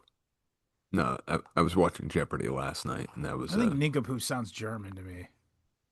it's a it's a bastardization of I think a Latin phrase. Listen, we're not going to I'm not going to disinform the audience here. The point is With this: your fucking Jeopardy facts, Jeopardy Snapple facts up in here. fall asleep last night, wake up during the eighth straight episode of Jeopardy at midnight, which Do you feel? The- Do you think you got smarter because you were listening to Jeopardy while you're sleeping? no, I got smarter because I was holding hands with my girlfriend. That made me that made me a smarter person. Um, truly. I was just Uh, trying to invoke the superstition around learning. oh, right, Yeah. that's fine. I will say this though, recent Jeopardy with this new guy, I don't even know who he is. It's Ken Jennings, isn't it? Adolf Hitler for all I know. Okay. The all I was gonna say the maybe I have to tune in. half the questions are about tariffs or immigration. What? Yeah, that guy. Yeah, That's absurd. yeah, it's hilarious. I'm watching it, going, oh, that's interesting. They're talking about the Smoot-Hawley tariffs. Huh. Oh, The that's Smoot Hawley interesting. Terrace. What's that one again? I don't remember. I don't. I only watched Jeopardy. I didn't actually learn anything. Smoot Hawley. Wait a minute. Smoot Hawley is the one where they. It's about banking, isn't it? Yes, it's 1930 Tariff Act. No, it was protectionist trade measure signed into law. Herbert Hoover. Um, Act raised tariffs on over 20,000 imported goods in an effort to shield American industries from foreign competition during the onset of the Great Depression, which had started in Made it probably October made it worse. 29. Probably made it way worse, honestly. We should investigate that a little. Wait, hold on. What the world? 1927, the League of Nations held a World Economic Conference in Geneva. And that's just the first sentence, and that's all I have to. That's it. Well, regardless, that's for another day. I'm sure we could get some Yeah, but incredibly juicy information from Murray Rothbard on why it's bullshit. Jeopardy is topical these days, and I hate it. That's the point of That my sucks. Yes. aside. All right. Yeah. I wasn't ever really a big Jeopardy guy, to be honest, either. It feels like one of those shows where I definitely know people who go like, I watch Jeopardy, I know all the answers, therefore I'm smart. Like, My experience is people think you're smart because you know the answers yeah. to like a third of the questions. It's like Yes. I'm actually flailing over here. Every time I don't know the answer, I just happen to be doing something. Yeah. Whoops. And I'm it is just chewing trivia at the end of the day, by the at way. the end of the day. I do rock and roll at trivia, but yeah, ultimately it's vanity of vanities. Um, True knowledge is knowing why the fuck we're so stupid in this goddamn country, and it's because we're quadriphrenic. Yeah. Quadrophenia. Yeah. Quadra. Quadrophenia. Yes. That's an album by The Who. It's about a guy who's four Yes. personalities. Yeah. This pinball game of a country that we live That's a in. different album. I know I'm rolling with the Who references. Um, the, This large monolith that four guys are all peeing on of a country. it's just four shades of piss on one dumb monolith. Yeah, Um, varying yeah, degrees of so dehydration. but I don't want to like get away from the backcountry guys, but I do think it's worth the talking about the conclusion Oh, of course, because the conclusion is awesome. Like, and that's what I that's if his you guitar learn solo. nothing, it is, yeah, it's Yeah, like his drum solo actually. he's But just no, been he doing the hitting the beats, telling yeah. us the straight shit, but then he The gets to if roll. you learn nothing from these four episodes, you should learn. Please read this fucking book. This is possibly the best book I read for the whole show. Just in Damn, terms of my enjoyment of it, not like damn. it was the most revelatory. I learned so much, but it was Mm. just the most like enjoyable book that I've read for the show, probably. Truly, yeah. You can. There's no part of this that you couldn't open up to and just be absolutely Entertained, yeah, amused. enraptured, Yeah, yeah. and all of a sudden you're like, all right, shit, maybe I should double back. All right, I should start this from the beginning. I That's did that many times, yeah, yeah, and I ended up reading exactly. this whole thing probably the whole book in toto, possibly upwards of 5 times. Which is easy when we take our time with it like this. Yeah, This it's is a true. this is a tome, but We're gonna go it back to probably more self-contained episodes after this. This was an experiment yes, in yes. multi-episode books, but Never thought I'd see the day, frankly, yeah, but. well, the Bible. It's a good one. It's a Which good book. one of Yeah. the only two books Andrew Jackson ever read. That's all I True, need to hear. true. Andrew Amazing. Jackson, interesting guy. Yeah, he stole his wife. That's another thing about their fault. This I don't like, by the way, because like this whole like caveman, I'm gonna steal you away and make you my wife. I don't. It reminds me of the Mongols, and I just think as white people we're better than that. We're not. Um, Not after mistreating each other for this long. Uh, yeah. but yeah, Yeah, so they because we stole each turned other, stole ourselves their into wives. this. Andrew Jackson, I'm not gonna put dirt on him. Actually, she was in an unhappy marriage, and he didn't even care that she was spoiled by another dude. Yeah, yeah, yeah. He liked her so much is that he threatened to cut the ears off of her husband, and he was charged with kidnapping, although it was a voluntary kidnapping, as I understand it. Mm. And But however, because the guy was so terrified of Andrew Jackson as an athlete and fighter, he ran away and was never heard from again in that county, allegedly. Yeah, no, he was killed in a cornfield, is what happened. You think so? I We mean, don't what? know. The last he was seen was Andrew Jackson was I chasing don't him know that into a. that's actually. He just didn't. The book didn't pick up where he actually ended up, but he said he had left. Listen, here's what's a funny little factoid. Talk about trivia. The first man ever born in Tennessee. You remember him? Yeah, I do. William Bean. What a cunt this man was. He was a bastard. What a Yeah. son of a bitch. Cut the Give us a ears. rundown of his stories.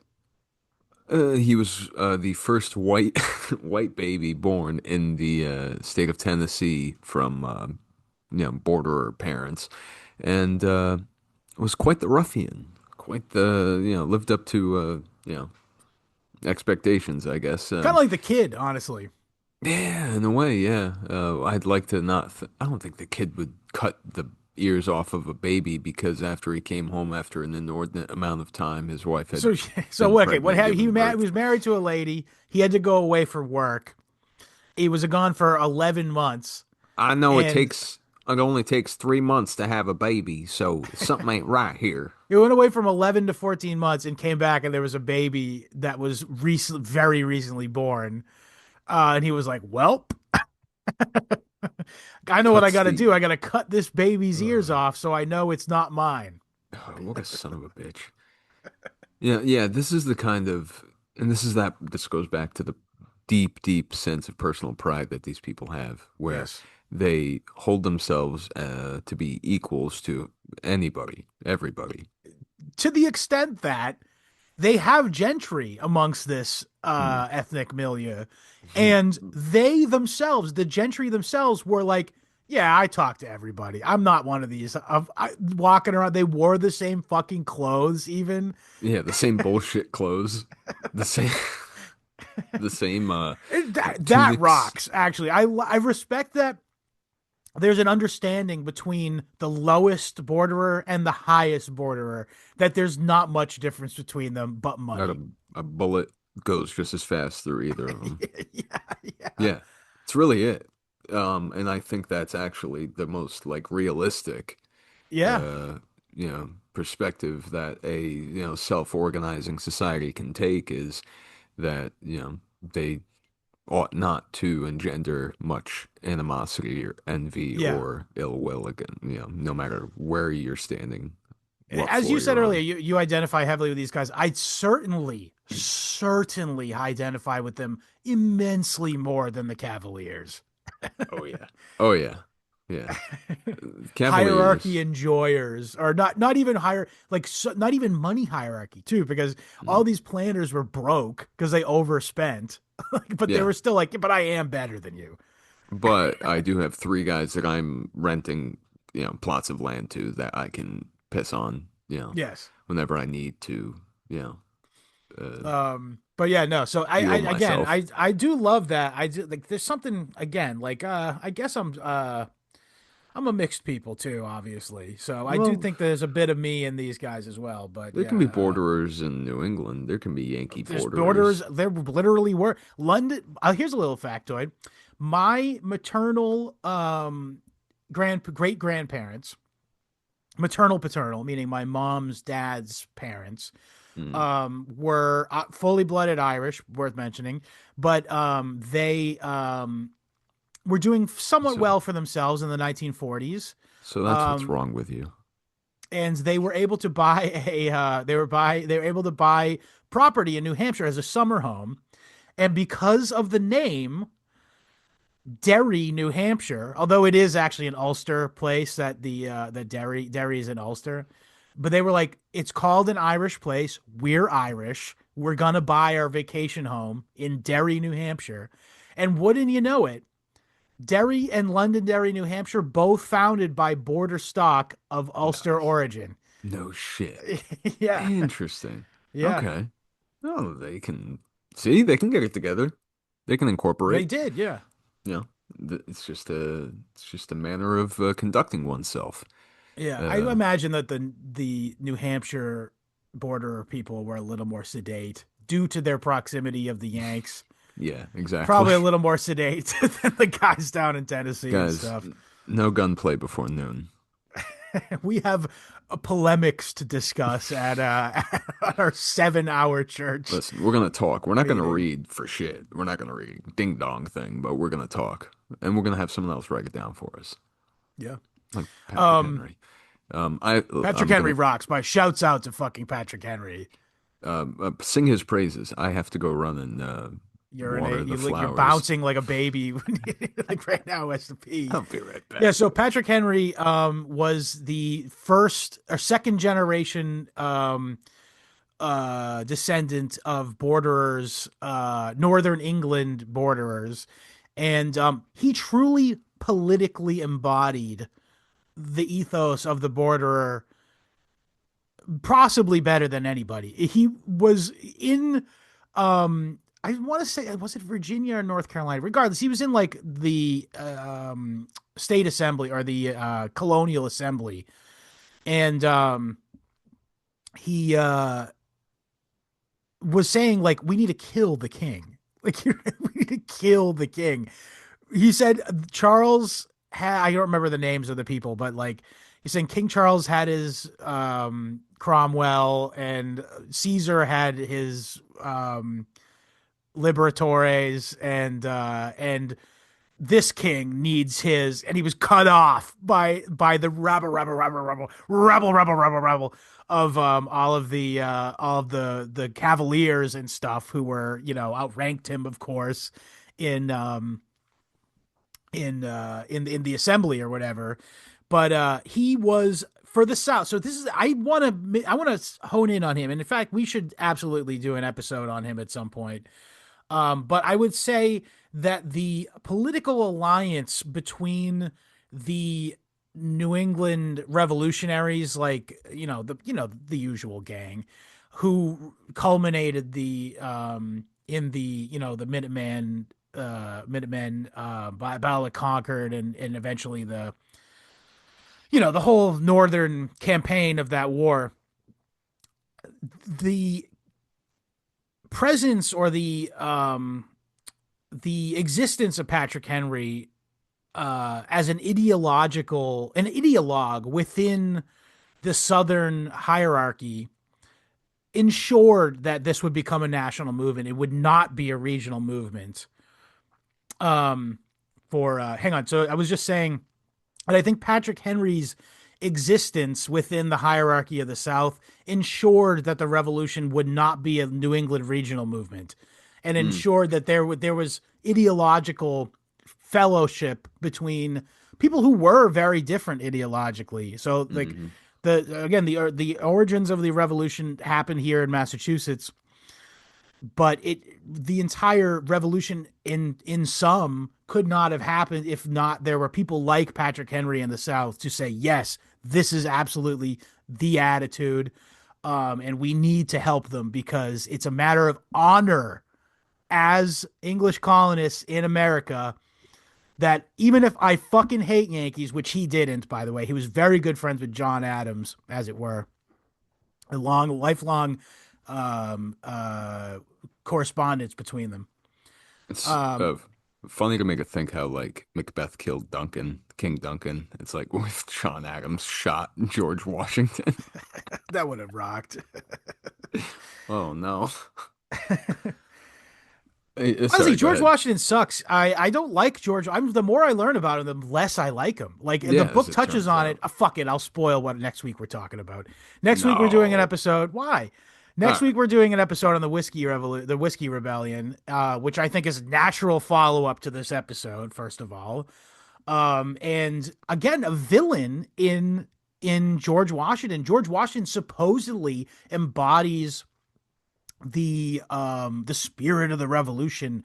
But no, what are you talking about? He's a rich Virginia planter who was a member of the British military who decided that it was more advantageous for him to side with America.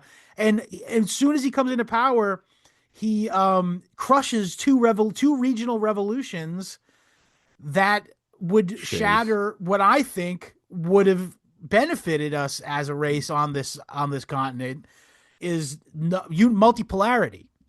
Mm, The yes, unipolarity absolutely. of America is its worst feature.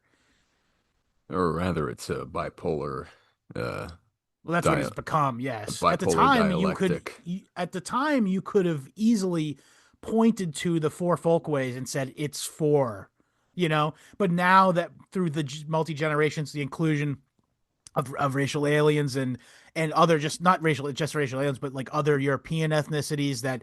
Another thing I really want to point out is that Fisher nails this too. Is he points out that in New England, despite the New England got the most diversity. When I say a big air quotes here, the most diversity out of all the other areas in the original 13 colonies as time went on, because we got Greeks, Portuguese, I made the majority Irish Catholic, first of all. However, Fisher points out that culturally speaking, all of these groups grokked the Yankee ethos and immediately what's the word when you assimilated Ah, yeah. immediately assimilated to it. And he points to none other than John F. Kennedy. John F. Kennedy cannot be described. He's a consummate Yankee in politics. Like there's nothing there. He is the absolute ideological descendant of the busybody, humanitarian kind of politics of the Puritans, and he's as Irish Catholic as the day is long. The Right. Bulgars, even, dude. The Bulgars were such Yankees. It's crazy. That's so funny. To the That's so, extent that the Bulgars were friends, not Bill, not fucking Whitey. I mean Billy, but sure. he Yeah. was good Okay. friends with arch Yankee George H.W. Bush. By the way, Mm. Yeah. Yeah. Never my confuse. cat is screaming, so if you guys hear that, I'm sorry. Hey, that's all right. Yeah. Never confuse W for H.W. or HW for anything less than Oh, he's definitely not a Southerner. Yeah, what a weird. I believe that we should keep crack out of our communities.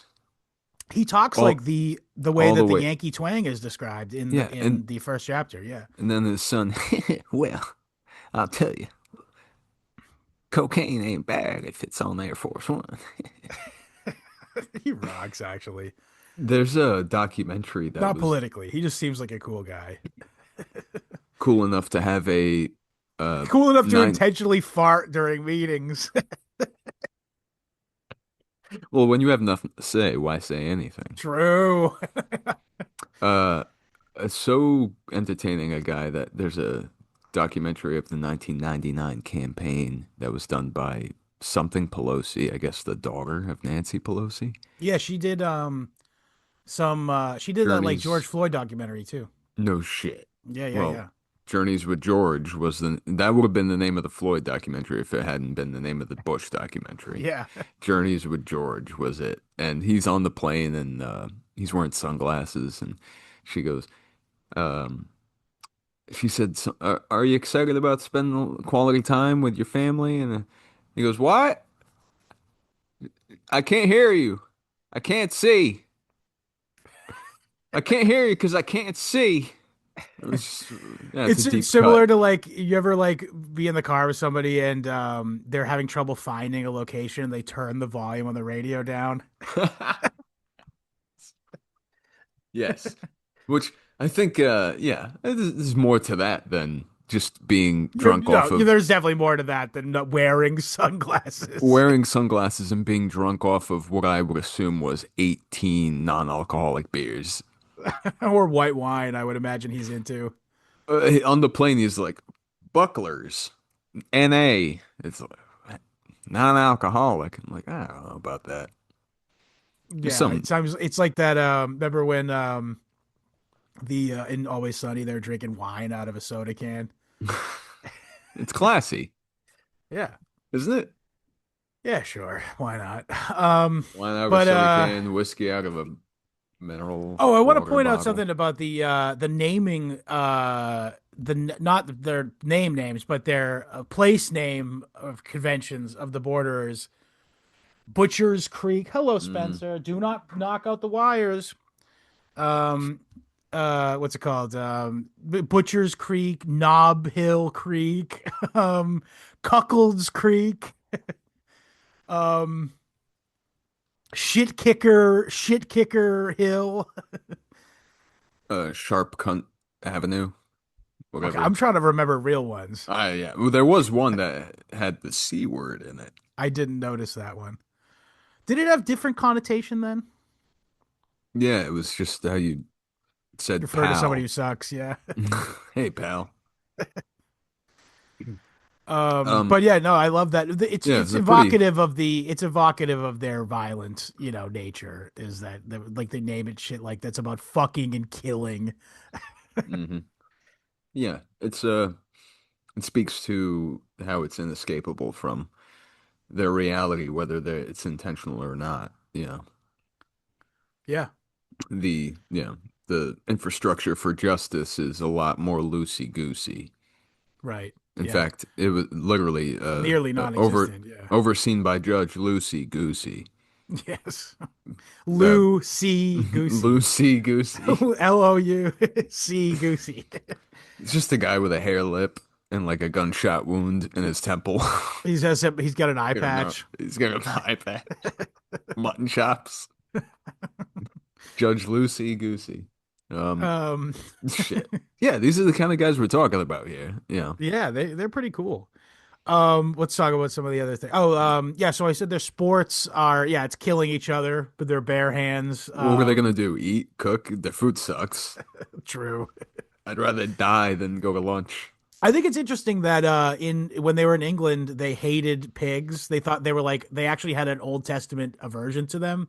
Hmm. Literally, like they cited the Old Testament as why they shouldn't. But when they got to America, they're like, we gotta eat these fucking things. They're delicious.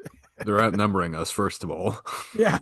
It's not long before the pigs overtake us, and Yeah. yeah, yeah. As it turns out, um, bear grease is Bear oil. What the yeah, fuck is bear oil? it's bear fat. It's bear grease. Are you It's kidding me? yeah. They ate that? That's revolting, bro. It depends on what the bear eats. If what the bear eats is revolting, uh, I've heard I'm tell sure that like they're going to Whole Foods and getting no. vegan Listen, I take my Beyond odds. Meat, Beyond Meat. Back then, Beyond Meat was just like a coyote that you chase down to like the edge of a cliff, and you shot it, but then you have to like climb over and get it, and Yeah, potentially fall to your death. Bear meat is, suppose, I take my chances with bear meat from the 18th century. Bears been eating nothing but honey, salmon, blueberries, what is a cartoon character? as You don't opposed to think what? bears they don't scrounge and eat nasty shit? Yeah, scrounging back in the day was scrounging. It wasn't like Seven Oh, I Eleven see. So you're saying cups. they're not Not, like the squirrels in my backyard eating yeah, bagels and stuff. they have like accommodated their digestive systems to plastic. Yeah, Yeah, like a like us. goat. Yeah, I'm sure we taste terrible. By the way, I've heard recently, not to get off topic here, but I've heard recently that the whole microplastics thing might have been a spook. I doubt it. I What's don't is know. that there? And then there's the counter spook. Then there's the counter spook. True. I I mean, listen, I'm the skeptic in me wants to say that microplastics was a scare tactic. don't know. Yeah. Well, you know what? It very well could be if we're underwhelming the, God-given, ability of the human body to Yeah, that's kind of what I'm save getting at. itself. Yeah. Yeah. And I mean, obviously, since Stress is the JD real Vance has killer. produced yet another Indian child on this continent, obviously fertility is just fine. Kids already making more money than me. That's already a fact. Been born Well, 11 yeah, I would seconds. say that the vice president's child probably does have massive advantage over what you or I, No, literally, regardless like of more money. Like he gets a paycheck, they give it to him, he chews on it. Gets stamp. God damn. he uses it to wipe his ass. No. He's Wait, already no, learning it. they don't use paper. What am I They don't talking wipe about? their asses That's true. They just shit on the floor. unless Yeah, he's learning the American way. Um, Listen, let's leave the babies out of this. you're All right. right, let's talk about long dead people, like the borderer culture of Yes. of America. We've talked about their dress ways being pretty utilitarian, if not Yeah, I like outright. that they would use their clothes as decorations. Yeah, They would instead of having wallpaper, they would just hang all their wardrobe along the walls. it's pretty sick. All right, If you were proud of your proud of your outfits, yeah, you would want everyone to see yeah. it as you came If in you, the house. if the house is full of bullet holes, yeah. If Yeah, there's true. yeah, if you're just trying to like not have a draft constantly, I why heard an not? anecdote from a guy who wrote in I want to say 1860 in and he was visiting the backcountry. He was like a Virginia gentleman kind of guy. And they put him up and they said, here's your bed. And it was a bunch of fucking leaves. I tried Forgive to me, just but he said, I gotta tell you, it's it was funny. pretty comfortable. Yeah. Yeah. As it turns out. Turns out, yeah. You don't need much. I don't know. Speak for yourself, man. I got a fucking cushy ass bed. I don't want to I, give s- that shit up. I sleep in the most fucked up situations. I don't want to even know. I sleep on half of a couch where like one cat takes up the other half. And I wake up at four You in the could just morning push and them off, you know. I could just go to bed. Yeah, that's true. I could go to bed at 9 p.m. when my lady does. I could go to bed at midnight when I feel tired. But no, it's the Yankee in me. I refuse to there's too much to be done. I'm a busybody. I'm always busy Well, doing that's bullshit. true, actually. Yeah, see, you were just poo pooing your Yankeedom, but Uh, you do embody that the always need borderer to be in doing me, something. the borderer in me would sleep in, yeah, stuff like that. I wanted to be a borderer this morning, but we had to tape the show. I'm sorry. I don't Listen, fucking care. I'm I'm just having a kidding. great time with my pal and the good people here and the good people of West Virginia, the outskirts of Pennsylvania. Worth pointing out, West Virginia, anti-slave state, they broke off over the cause of slavery. They broke off from Virginia over the cause of slavery because they were free staters. They were like, no, fuck that. We want the spoils of our labor. Yeah, no, I'd like to be able to do menial bullshit and make a day's wage and go home and punch my wife. The That's the American American dream. way. Jinx, pitch, poke, yo, me a coke. No, really, there is something to the fact that most people don't want to do uh, you know, the things that require more responsibility, oversight, and precision. Most people don't want to be entrusted with that stuff. They shouldn't be entrusted with that stuff. Uh, Depending on the year, I'm one of those people. But yeah, there should be work that can be done by people who really don't want much, don't expect much, and don't need much. I just want to Yeah, go home. And I that's don't maybe I care, don't want to you go know, too far into current events here, but just recently this week was Davos and labor's being Musk devalued. and fucking gay ass fish face there. Elon Musk was saying like within a year that he wants to have humanoid robots and and that in a certain amount of time there will be a majority of robots on the earth over humans and people will not do any labor at all. Uh, uh, Now, yeah, I want to make this clear. He's nonsense. presenting this like there's going to be AI autonomous robots that are like in science fiction that are taking care. And he's specifically, this is where it's real dark. He goes, who wouldn't want, hey, everybody, it's me, Elon Musk, with my different voice that just always has no particular origin. Um, he was saying like, oh yeah, you can take care of your kids or whatever. Now let me be fucking clear about this. There is no AI system that could even give me accurate answers about game mechanics in Stardew Valley.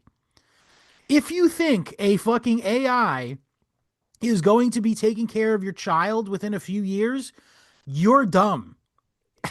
I have some And seaside property to sell you on the moon. yeah, yeah. And the Sea of Tranquility, of course. What's it called? The what's it called? But the reality is you're letting an sub 70 IQ in Dravidian from Uttar Pradesh live pilot an aluminum and plastic golem inside your house and potentially caring for your children if you accept this technology. And I struggle to not make the comparison between the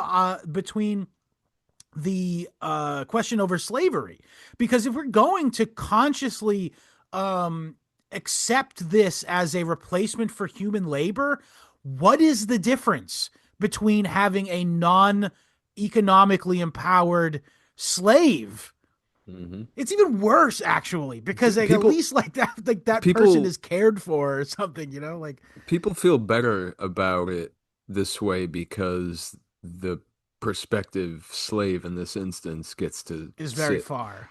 gets to sit in a chair Yeah. while they're enslaved. Yeah, and Yeah, and it's disempowering your labor value. It's like just by choosing. I know. By the way, I know that most people certainly listening to this show, but at large, most people are creeped out by robots. They do not want them.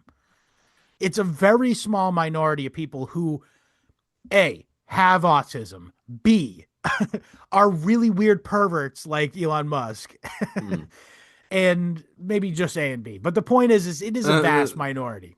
there is that there is the ever prevalent subsection of the population that will just say, "Well, I mean, it's fine, you know."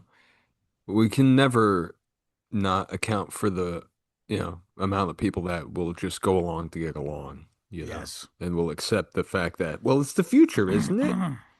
High level of agreeableness, yeah. Yeah, yeah. So, But I just yeah I think there's definitely a comparison to be drawn, particularly as it relates to labor relations. You know what I mean? Like by introducing a now non I don't know if I'm using this word, a fungible labor unit. You know what I huh. mean? Because it's something you can possess. Yeah, yeah, yeah, yeah, yeah. Mhm. Um, and how do you run a country? Like, how do you? Like, he's saying like, oh, we'll just give everyone basic income. No, you won't. Even if you became king for a day, they talk you out of it. like, it's not going to happen. I'm sorry, that's not. When in history has there ever been a broad distribution of wealth ever? Like, it's just not going. Well, I can think of one time in 1930s, but but well, that was put to bed quickly. Yeah, it turns out that wasn't Was frowned upon. Yeah. yeah, the memo went out. Turns out we're not going to do this. Yes. turns Dolph. out turns out and you're going to be viewed historically as monsters for having participated in it. We know we told you. that this was the way things were going to shake out on the entire global stage, but no, It actually, turns out no. Turns out we didn't have the juice for that. you're gonna have to kill your dog. Ugh. Anyway, but I guess we'll wrap up here. I do want to talk about a little bit more about the conclusion of the book, where again I can't say this enough, but please read this book. This for if nothing else for this chapter, because Read he the does fucking book. a brief retelling of American history, in which he takes into account the folk identities of each American leader and sort of identifies how that related to their politics as leaders of America, and further how they leveraged their own folk identities to achieve presidency. And it's really interesting. I will not do it justice to sort of to glom it on to the end of us talking about the borderers here. Um, but it's really fascinating, and like it's just the idea of an omnibus candidate who hits multiple folkways at once. You know, Mm. one of the first ones was actually was Lincoln. Not that I like him, but it was a brilliant maneuver by the Republicans to get a guy who had the credentials of being a guy who grew up in a log cabin in the backcountry, but was firmly of Yankee and Quaker stock. That was enough identities to beat back the one remaining folkway in the Cavalier. And the more ornery northern hating backcountry people. But I would imagine, that's what I'm saying is like, it was a brilliant political maneuver to do that. And then you got other ones too. We talked recently about Grover Cleveland, but Grover Cleveland he's a Yankee, right? He's from New York, if I'm not Mm. mistaken. Yeah. So Sounds he was a Yankee, but he was a Democrat, which is the party of the South at the time, and he espoused libertarian political beliefs, which hit the backcountry and also to a degree the Quakers too, because they had sort of a libertarian tradition as well. But my point is that this was this was a tactic employed by various political factions throughout the history of America, and it really sort of affirms Fisher's thesis here is that like the spirit of America or the idea that is America is an amalgam of these four cultures. yes, yes. It's these four cultures and whatever ways in which they do agree, do overlap in how they view liberty and freedom. At least, the way that it was conceived in the context of The 16th, times. 17th Yeah. century, uh, you New England. Meaning the broader, not just New England, but the New English colonies. Yeah. Well, it was supposed to just be a colonial experiment and just turned out to be the biggest Something much bigger. monkey wrench ever thrown into, World history. this Yeah. side of world history, anyways, True. maybe. Yeah. China didn't really mind until the 1800s. So we bothered them. We bothered them a lot. The Yeah. guy who founded Yale made his money in the opium trade. Did I tell you that? Hmm. Yeah. Oh yeah, we did the episode. Oh no, no, we did a little bit of that too. Yeah, that was a William episode though that I remember. Yes.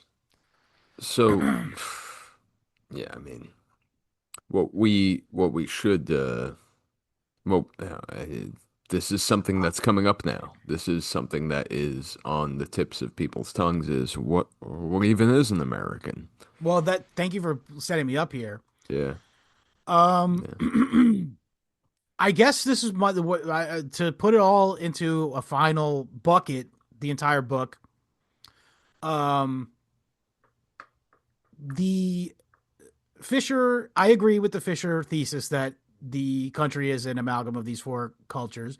I also reject his contention that America couldn't exist if not they were united. Um, Hmm. he explicitly said that at one point in Yeah, the yeah, yeah. conclusion. Um, I don't think so either. in light of the fact that we were united and had our travails, such as the terrible tragedy that was the war between the states, and the concentration of power in the federal government, for specifically for the aims of a alien parasitical um, uh, what are the, agenda, which is what we are currently living through now, which then, with that alien parasitic agenda, directly resulted in a massive demographic change in America. That is the reality of the history that we've lived through, ultimately.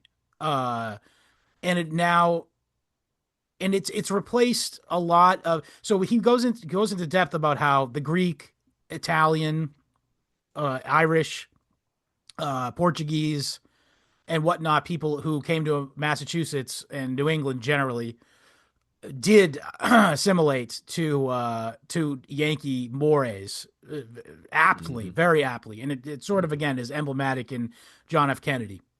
Mm.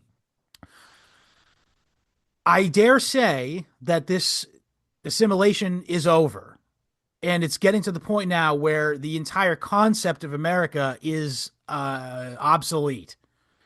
Yeah, yeah. In light of that, I think it's time uh, to put aside these cultural differences and just say, hey, man, this is what we are. And there's something, if we want to keep what we had, if we want to keep what we had, we have to consciously do so. You know what I'm Hmm. saying? Yes, absolutely. We're at a crisis moment, not crisis moment, but we're culminating at a tipping point of what has been a crisis for 60 some odd years. 1975 Immigration Act. I forget the names of the Mm. people who put it in, but Hart-Celler. And it's been 60 years, give or take, since that, or 40, 50, 60 years since that. And yeah, we're at a tipping point now. So I do think, to your point earlier, where you're saying, "Oh, I identify with the backcountry people." It's like now we got to find everything we've come in common with each other. You know, Yeah. no longer should we look for the differences. And yeah, I don't know. That's just guess basically what I'm saying. But I love this book. It really gave me an immensely more rich way to look at all American history and literature. Like we were just talking earlier about Blood Meridian. Like I literally took it as granted the way that fuckface court pedophile Cormac McCarthy um sort of stained all of America, of human race.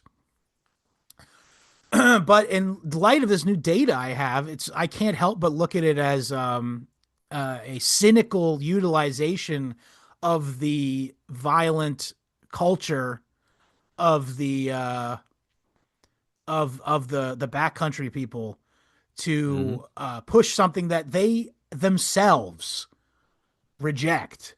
They reject centralized power, but they were absolutely useful tools for the extension of that thing that they intrinsically reject. And they did so by playing on things that they would understand within the context of their culture, such as making money to kill and honor and that kind of stuff. All things in a vacuum are, maybe money to kill is not good, but honor and pride and stuff. That's not, Money. in a vacuum, isn't necessarily fucking bad.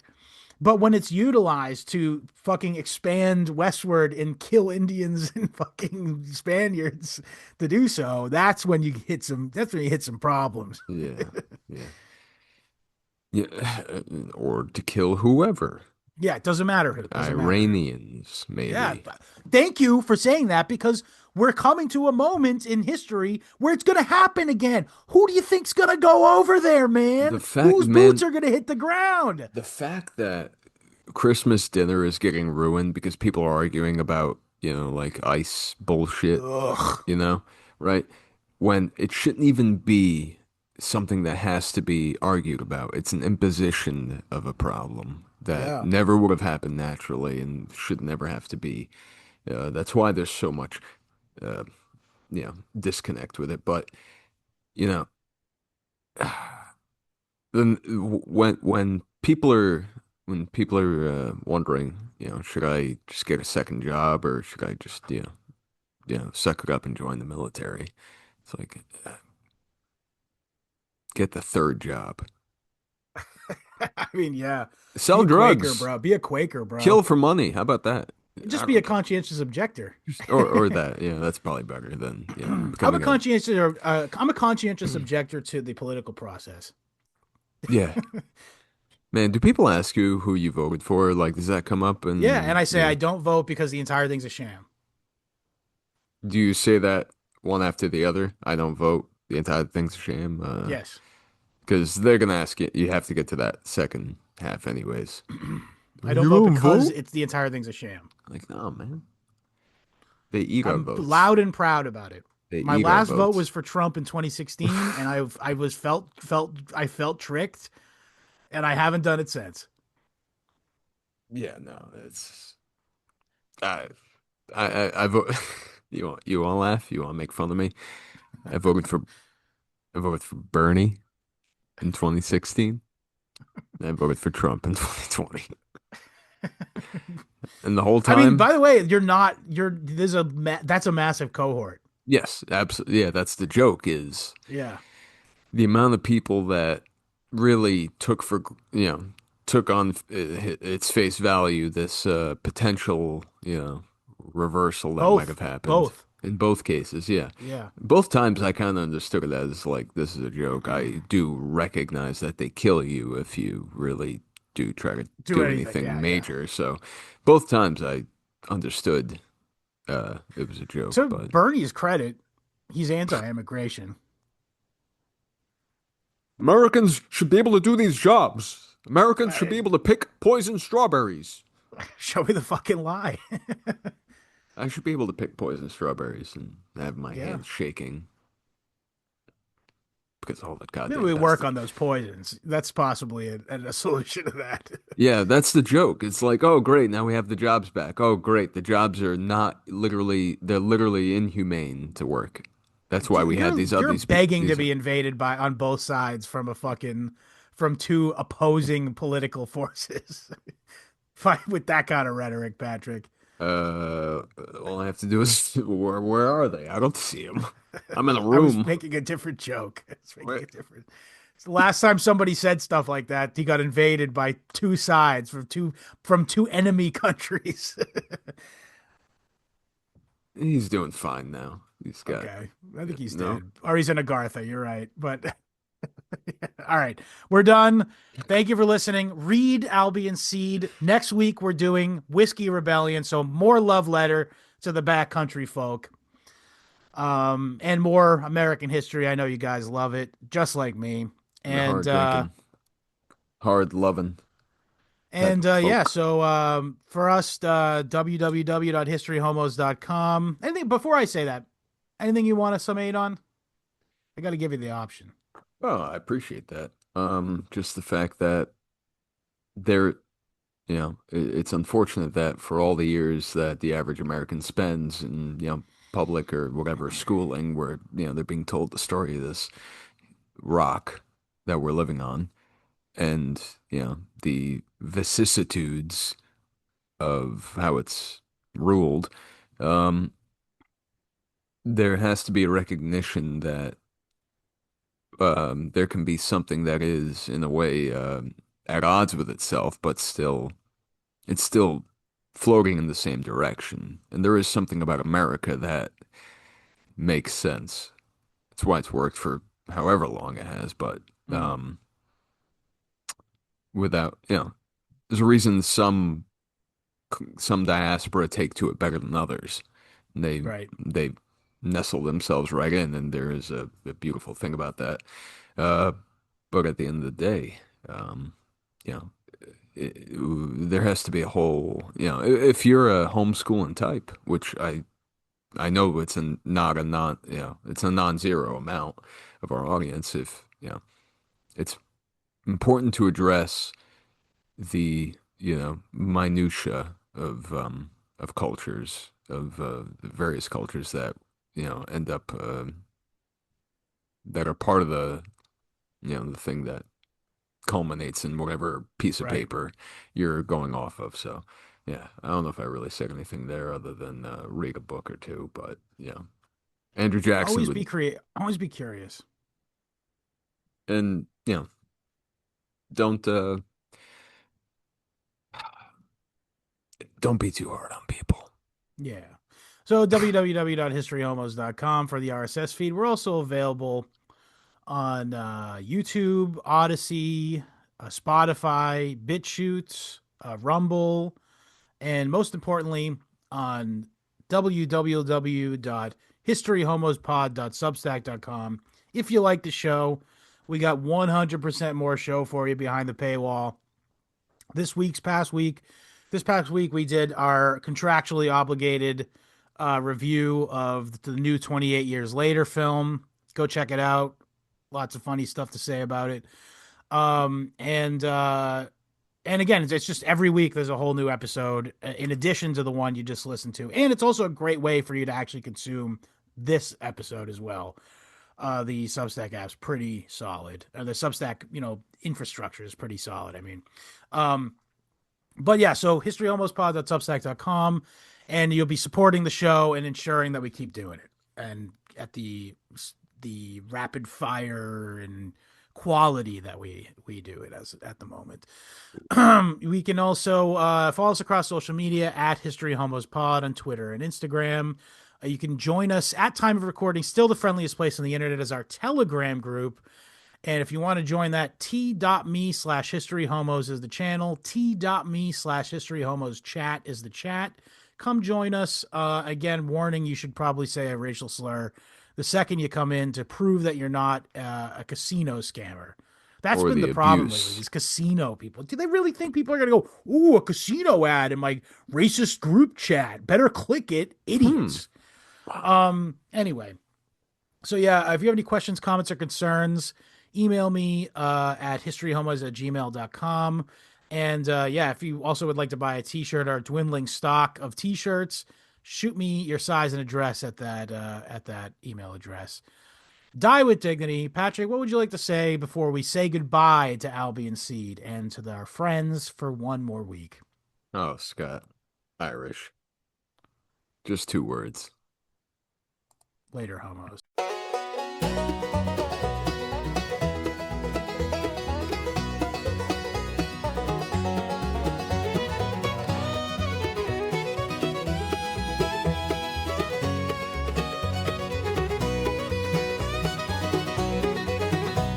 Map lines start to blur, holler and ridge no law preferred. Cabin smoking, iron soil, you keep what you take, you earn what you toil. No King's Road, no parish bell, just clan and kin and a story to tell. We don't bow, we don't bend, blood remembers back to the end. From Ulster Stone to Mountain Pine, border born outside the line. Daddy taught me who my people were, name and grudge and who struck first. Food ain't hate, it's memory, kept like seed for the next to see. Judge don't know us, preacher won't try, honors kept where the rifles lie. We don't bow, we don't bend, blood remembers back to the end. From Ulster Stone to Mountain Pine, border born outside the line.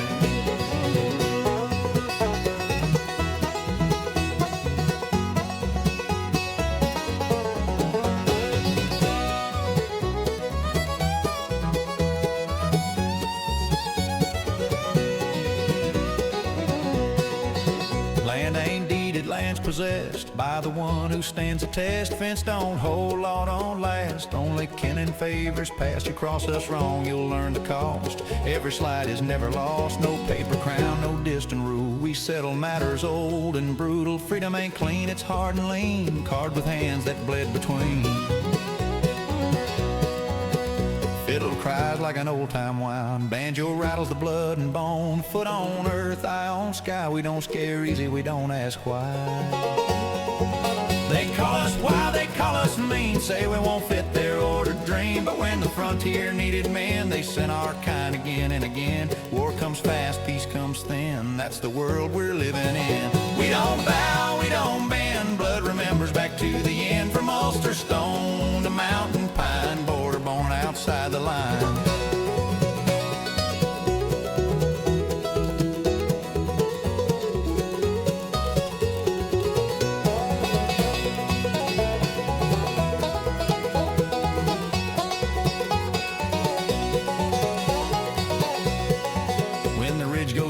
Fire burns low, still hear the names we were told to know. No masters, claim no past, denied, backcountry bred, and we survive.